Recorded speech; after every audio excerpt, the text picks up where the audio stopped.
လူတွေဟာအတ္တနဲ့တကူကောင်းဆန်မှုတွေကြောင့်ကိုယ်တည်တွင်ကိုကိုယ်တိုင်ပဲတူးနေကြတာပါအားလုံးပဲမင်္ဂလာပါဒီနေ့မှာတော့2016ကထွက်ရှိခဲ့တဲ့အကျန်းစား horror action ကားဖြစ်တဲ့ Train to Busan ကိုပြောပြပေးသွားမှာပါဇလန်အစမှာတော့စက်ရုံတစ်ခုကနေဓာတုပစ္စည်းယူစိတ်မှုဖြစ်လို့မြို့ဝင်ဂိတ်တစ်ခုမှာအဝင်ထွက်လူတွေကိုပိုးတတ်တန့်စင်မှုတွေပြုလုပ်နေပါတယ်ပစ္စည်းပို့နေတဲ့ကုန်ကားမောင်းသူဟာဖုန်းလာလို့လှမ်းကင်လိုက်ရင်စိတ်တကောင်ကိုဝင်တိုက်မိပါတယ်အတိုက်ခံရတဲ့စိတ်ဟာအကြောင်းပြခြင်းမရှိဘဲဇွန်ဘီတကောင်လိုပြန်ထားလာပါတယ်ဒါဟာကဆူကြီးရဲ့နမိတစ်ခုပါဒီကဇလိုက်စုံဦးဟာအလုပ်ကိုပဲဦးစားပေးတဲ့ငွေကြီးစီမံတဲ့မန်နေဂျာတယောက်ပါသူဟာရှယ်ယာဈေးကွက်မတီးငိမ်နေတူးမှာရှယ်ယာတွေကိုအကုန်ထုတ်ရောင်းဖို့လုပ်နေပါတယ်အတွင်းရမှုကအကုန်ရောင်းရင်စွန့်စားရကြလို့ဆက်ပြီးထိန်းထားလက်အဆင်ပြေတဲ့အကြောင်းပြောပေးမယ်လက်မခံပါဘူးအလုပ်အရမ်းများပြီးမိသားစုကိုအခြေမပေးလို့ဇနီးဖြစ်သူနဲ့ခွာချင်းမိုးပင်စင်နေပြီးသမီးဖြစ်သူကိုလည်းကြုံမဆိုင်နိုင်ပါဘူးသူ့သမီးကမွေးနေ့မှာလက်ဆောင်ဖစ်ဘူဆန်မှာရှိတဲ့အမေဖြစ်သူစီကိုလိုက်ပို့ပေးဖို့တောင်းဆိုလိုက်ပါတယ်သူတို့သားဖနှစ်ယောက်ယထာစီးပြီးဦးဆန်ကိုတွားဖို့မနက်စောစောထွက်ခဲ့ကြပါတယ်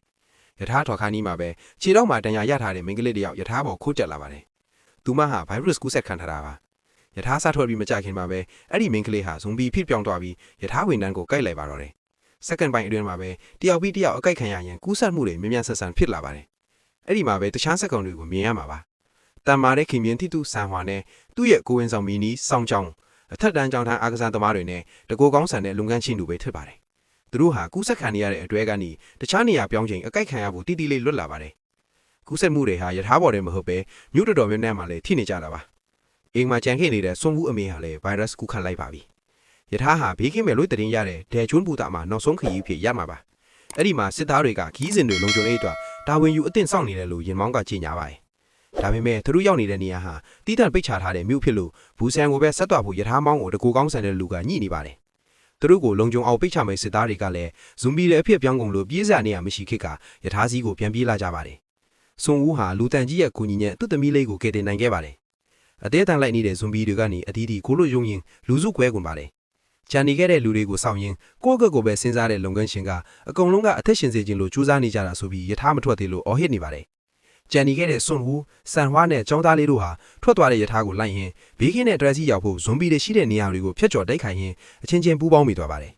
ကလေးနဲ့ကိုဝင်ဆောင်မီနီတယောက်ကအခွင့်73မှာပြိမိနေတာကြောင့်အခွင့်9မှာရှိနေတဲ့မင်းသားတို့ကတွားခဲ့ဖို့လုပ်ပါတယ်ကယ်ပြီးတာနဲ့လူတွေစုနေတဲ့အခွင့်15ကိုတွားဖို့အစီအစဉ်ဆွဲပြီးကြားခန်းတွေမှာရှိနေတဲ့ဇွန်ဘီတွေနဲ့တိုက်ခိုက်ကြပါတယ်သူတို့3ယောက်ဟာတိုက်ခိုက်ကြရင်အမောင်ထဲမှာမမြင်တဲ့ဇွန်ဘီတွေရဲ့အားနည်းချက်ကိုတွေ့သွားပါတယ်နောက်ထပ်ဖက်ရမယ့်လိုင်ခေါင်းကိုစောင့်ရင်လူထန်ကြီးကဆန်ဟွားကိုမင်းသမီးနဲ့တစ်ချိန်မှအချင်းမပေးပြီးအတူမရှိပေးဘူးဆိုတာကိုတေချာပေါက်သွားနိုင်တယ်မင်းအရွယ်ရောက်လာတဲ့တနေ့မှာတော့မင်းရဲ့ဆွတ်လွတ်အနစ်တစ်ခါချင်းတွေကိုသမီးကနားလည်လာမှာပါလို့တယောက်ကိုတယောက်အားပေးနှိမ့်သိမ်းလိုက်ပါတယ်အမောင်တို့အယောက်ဇွန်ဘီတွေကြားကနေတိတ်တိတ်ဆိတ်ဆိတ်ဖြတ်တန်းရင်းတယောက်ကအချွေဝါခွန်ကိုတက်နေမိသွားတာသတိထားမိသွားကလိုက်ကြိုက်ကြပါတယ်အခွမ်းစမားမှာတော့တကူကောင်းဆန်တဲ့လူကတကောင်းမဖွင့်ပေးတာကြောင့်ဖြတ်လာတဲ့တကောက်ကိုပိတ်ရင်လူတန်ကြီးတယောက်အကိုက်ခံလိုက်ပါတယ်ဒီဖြစ်ရကြောင့်တန်မာလာတဲ့ဆန်ဟွာဟာဇွန်ဘီတွေကိုတားဆီးရင်စတိတ်ခံလိုက်ပါတယ်နောက်ဆုံးမှာတော့သူတို့တကောက်ကိုဖျော်စီးပြီးဝင်နိုင်ခဲ့ပေမဲ့တကူကောင်းဆန်တဲ့လူကသူတို့ကိုကူးဆက်ခံနေတဲ့လူတွေဖြစ်တဲ့ဆိုပြီးတခြားတွဲကိုနှင်ထုတ်လိုက်ပါတယ်အဲ့ဒီအချိန်မှာတဲ့အဖွားအိုးတယောက်ကလူတွေရဲ့ရက်ဆက်မှုတွေကိုစိတ်ဖြတ်ပြီးဇွန်ဘီတွေရှိတဲ့တကားကိုဖွင့်ပေးလိုက်လာကြောင်းအခွမ်း15တဲ့ကလူတွေအစုလိုက်အပြုံလိုက်ကူးဆက်ခံလိုက်ပါတယ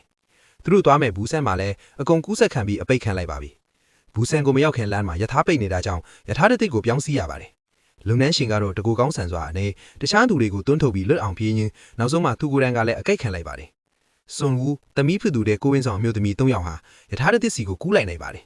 ယထာပေါ်မှာတော့ကူးဆက်ခံထားတဲ့တကူကောင်းဆန်တာရှိနေတာပါယထာမောင်းသူကလည်းကူးဆက်ခံပြီးခံခဲ့ပါပြီစွန်ဦးဟာတိုက်ခိုင်ရင်သူ့သမီးကိုကိုက်မိလို့ဖြစ်လို့သူ့လက်နဲ့တာရင်အကိုက်ခံလိုက်ပါတယ်သူဟာသမီးလေးကိုနောက်ဆုံးတစ်ချိန်နှုတ်ဆက်ရင်းသမီးလေးမွေးကာစာပုံရိပ်တွေကိုပြန်မြင်အောင်ကယထာဘော်ကနေခုံးချပြီးကိုယ်တိုင်အဆုံးစီလိုက်သွားပါတယ်နောက်ဆုံးမှာတော့ခလိန်းငယ်လေးဆိုအန်နဲ့ဆောင်းကြောင်တို့ရောက်ပဲဘူးဆန်းကစစ်တခန်းမှာရောက်သွားပါတယ်ဆိုအန်ရဲ့ငိုယိုနေတဲ့တချင်းတန်ကြောင့်သူတို့ကိုလူသားတွေမှန်တီးပြီးကဲတင်လိုက်ပါတော့တယ်အဖေဖြစ်သူတို့ရဲ့ချစ်ချင်းမေတ္တာကြောင့်သမီးလေးနဲ့လောကထဲရောက်ရှိလာမဲ့ကလေးတို့အသက်ရှင်ခဲ့ရတဲ့အကြောင်းနဲ့ဇလန်းကအဆုံးသတ်သွားပါတော့တယ်ဒီလိုရသဆုံလေးနဲ့ဇကားပေါင်းများစွာကိုတင်ဆက်ပေးနေတာဖြစ်လို့ကျွန်တော်တို့ရဲ့ channel ကိုလည်း subscribe လုပ်ပြီးစောင့်မျှော်ကြည့်ရှုအားပေးကြပါဦးခင်ဗျာ